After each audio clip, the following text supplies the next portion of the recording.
What happens when we die? There's a lot of speculation out there. Some of us believe that we go to heaven. Some of us wait to be judged by God. Some of us feel like we belong to the earth. And some of us believe in the infinite nothingness. We are deeply aware of the emotions of those we leave behind. There have been years and years of insights about what people feel and how they cope that have been derived from mythology, psychology, poetry, religion, and so many other places.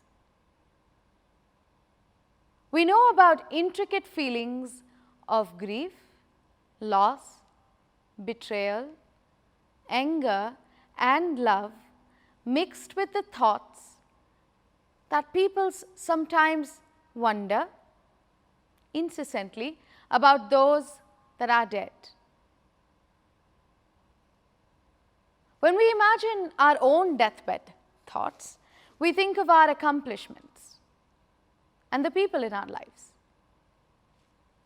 There have been very little stories, theories, or even research on what happens to our material identity when we die. What happens to all of our things? Who manages it? And how? According to the UN, 56 million people die every year due to illness and natural disasters. Last year, we lost an additional 5 million lives approximately. It has been a horrific experience for the world at best. As countries implemented necessary quarantines and social distancing practices, the entire world came to a complete standstill. We, in healthcare, public policy, and journalism, have spoken vehemently in podcasts, social media posts, and live interviews about these being unprecedented times with no end in sight on the very many events that are happening for the very first time ever. Close your eyes. Think about all of the possessions that you own, clothes you have, books that you love, gifts that carry memories, your phones that have your entire identity, power tools, jewelry, plants, cars, board games, even furniture. Who do you think will inherit it when you die? Before the pandemic, we had guidance from religion and culture to help us process death. Rituals and customs were evolved from social norms through centuries, and it helped us engage with grief and navigate the practical aspects of parting with the dead. Families came together and followed a template that had been passed on through generations.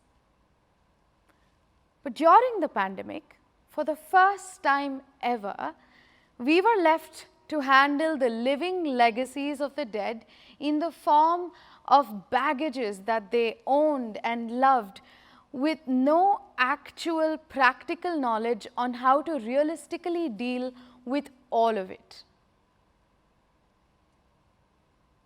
What do we do with all of their possessions?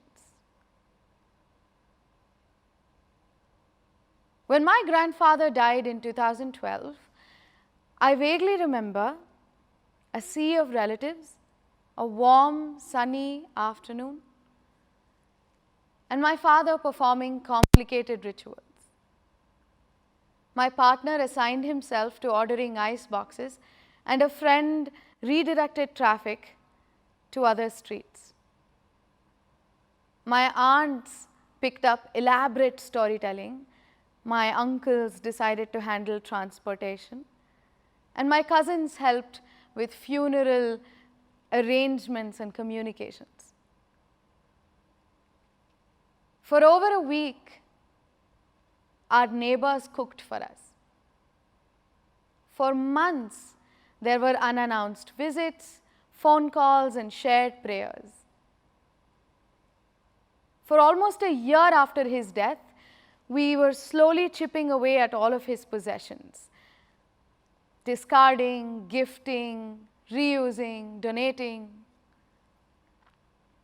I'm still processing the grief a decade later.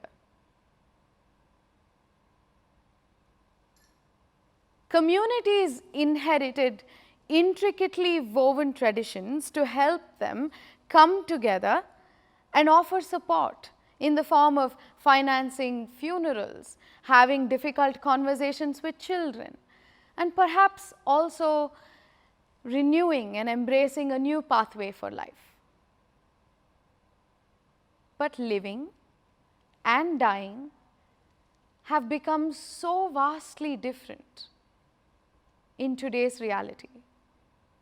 Immigration, coupled with forced social isolation, has created this unique, complex situation that none of us have ever dealt with before. The internet, which brings us so close with our families 15,000 miles away, cannot somehow allow us to offer a warm hug in the times of loss and loneliness. We have had to bury our fathers in cities far away from where their loved ones were buried, alone. We have had to carry ashes of our parents in the boots of our cars, waiting for our siblings to have an opportunity to say goodbye. And young mothers have had to walk in empty bedrooms and see laundry baskets filled to the brim with clothes that their children wore just yesterday that they would never wear again.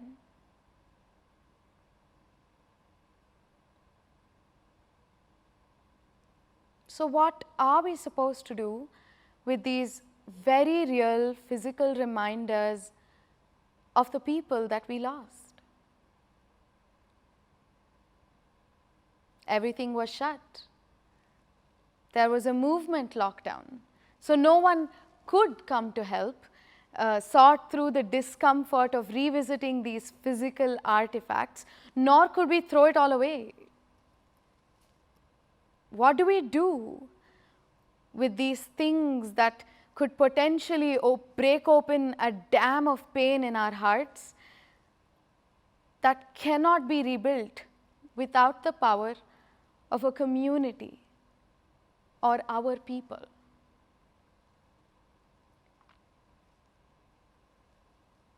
The old traditions can no longer carry the burden of supporting this new way of life. For something as inevitable as death, we prepare so little for it. We leave hoards for our successors to dispense of. It is time that we consciously reconsider the responsibility that we are placing on those that are left to love us through the stuff that we loved. Simone de Beauvoir said, "From the moment we are born, we begin to die. At the very least, we must be best prepared for it." For one, remember what, how much, and why we buy stuff.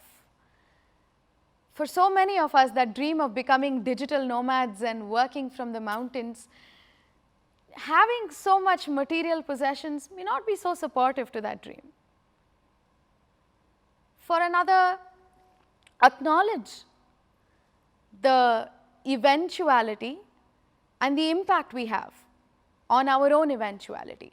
We come to this world empty-handed and we leave equally so, but we are plagued by constant consumerism in between. Think of all the pressure you would reduce on yourself if you didn't have to buy that new phone or have the latest makeup. Number 3, treat all of your possessions as you would treat land and property. Have a will, update it periodically, and donate as much as you can in your living days. Create a plan for what to do with the rest, especially intimate love letters, Instagram accounts, and electronics. At best, embrace an ideology like minimalism. There is no such thing called sustainable consumerism. Really give a thought to what makes life worth living and what is the best human heritage you would like to leave behind. The pandemic has brought us questions not only about our material assets, but also about our innumerable digital assets. It is quite sad and ironic that Facebook has a better plan for our debts than we do for ourselves. Now is the time to create better rituals. We are called to create practices that best support families that are scattered across the world, to adopt technology that will suit the reality of the future of grieving and the social infrastructure that is required to do so in this post-pandemic life. We don't really think of our own deaths as often because, well, it's scary, but also because our death is something that happens to others around us, not just to us. But we cannot control when we die or the circumstances, but it is possible for us to take back a little bit of power over the narrative. If we were to reclaim our debts and hold ourselves personally accountable, then today is as good a day as any to define how well we would like to die.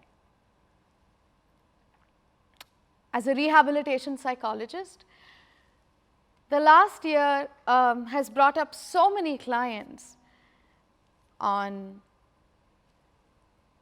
questions that they ask me about grief, about death, about managing messy finances, about death certification processes and emotional turmoil.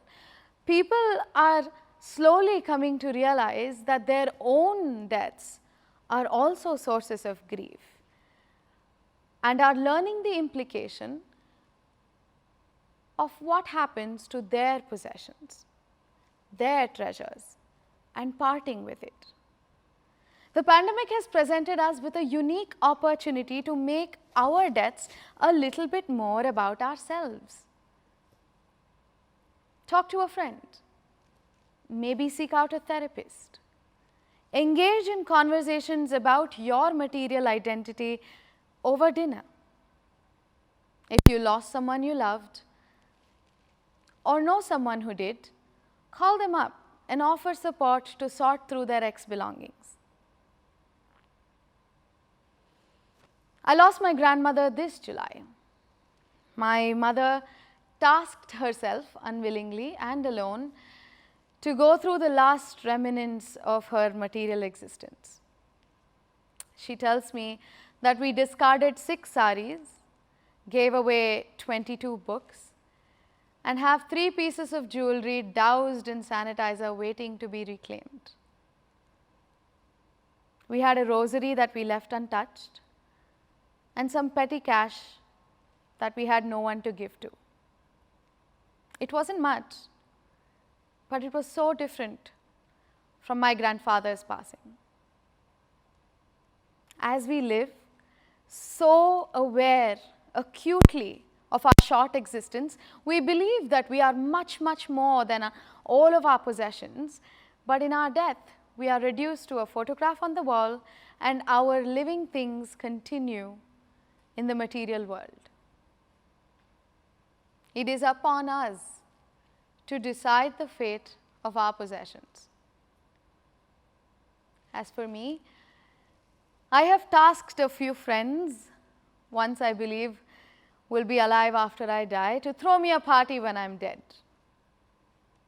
I'll miss all of the good food. And my belongingness and possessions will find a new home. And I will continue to live through someone else's story.